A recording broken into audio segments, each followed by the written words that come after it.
Monday's plunge on Wall Street sent waves of fear through investors, and the news left a lot of people concerned about their 401k. Yeah, rightfully so. So did they take a big hit? And Lena Tillett joins us now live to explain what has been going on Wall Street just over the past couple of days. Lena, good morning.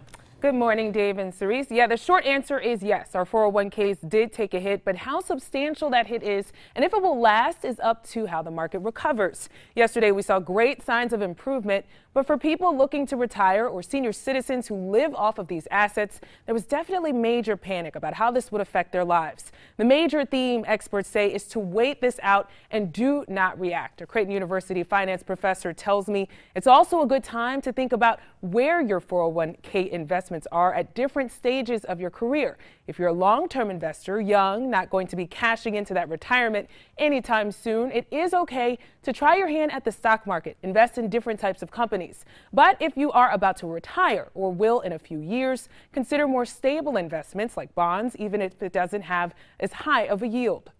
Maybe by moving out of those stocks, if they are at an age where it may be less prudent for them to own stocks and into maybe safer bonds, maybe that would reduce the volatility generally, and maybe would take a little emotional stress out of their lives. Now, the problem with that.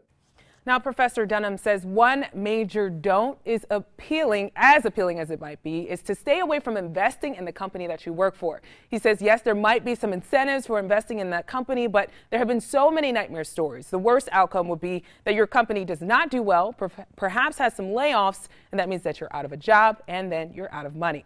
Well, coming up at 6:30, we take a look at the big picture in response to this roller coaster couple of days. Reporting live, Lena Tillett, WOWT 6 News.